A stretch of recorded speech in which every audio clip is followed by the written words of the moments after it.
Trump is saying, and he's given an interview to Fox News, saying that 8 p.m. is happening, I'm ready to negotiate, otherwise Iran is going to see an attack that it has never seen. Now, he keeps saying this, right? But everyone... but now, very deep mistake. I can what could he do? What is this unprecedented attack?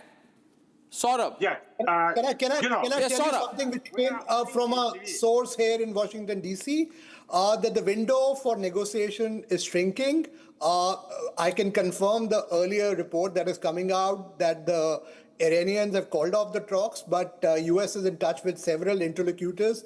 There is a parallel proposal that is doing the round, that even if the formal proposal that was being talked about earlier, that you will have complete acceptance of all the demands, but a ceasefire proposal is being talked about. So that's a big breaking, I can tell your viewers right away, a ceasefire proposal, because the US side is very keen that the war should come to an end. And obviously, J.D. Vance, the reason why he's in Europe, because he has a clear mandate from President Trump. Not only is somebody who's acceptable to the Iranian side, but also has a direct line with President Trump and has the full authority. So that is still on the cards, but if the formal proposal that was being talked about...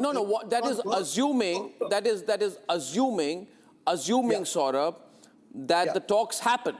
J.D. Vance is getting all ready. What I can tell you, while the window is shrinking, obviously there is a certain section in the Iranian side of IRGC which are the holdouts.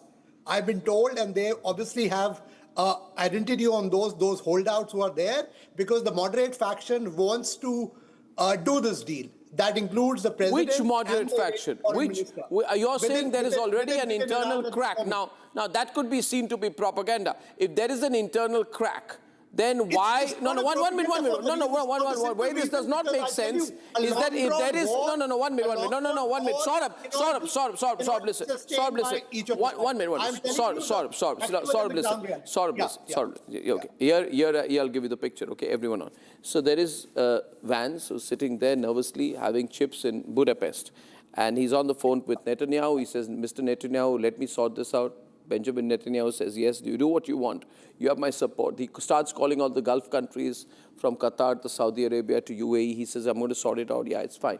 Now he says, "I'm just expecting one phone call from the Iranians." The Iranians are about to call him. But Trump gets jealous. Trump realizes that what if a young J.D. Vance sorts his mess? Then he's going to be considered to be lame duck even before the midterms. And so Trump wants J.D. Vance to lose. Trump does not want these talks to happen. If Trump wanted these talks to happen, why would he say, "I want to end the civilization"?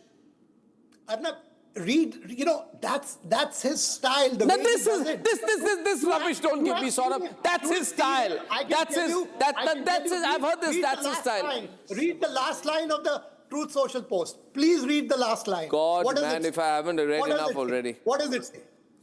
What does it say? If J.D. Vance wouldn't have been there if President Trump didn't want this war to an end.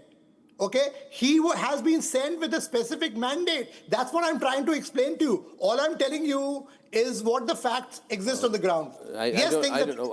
Day before he says...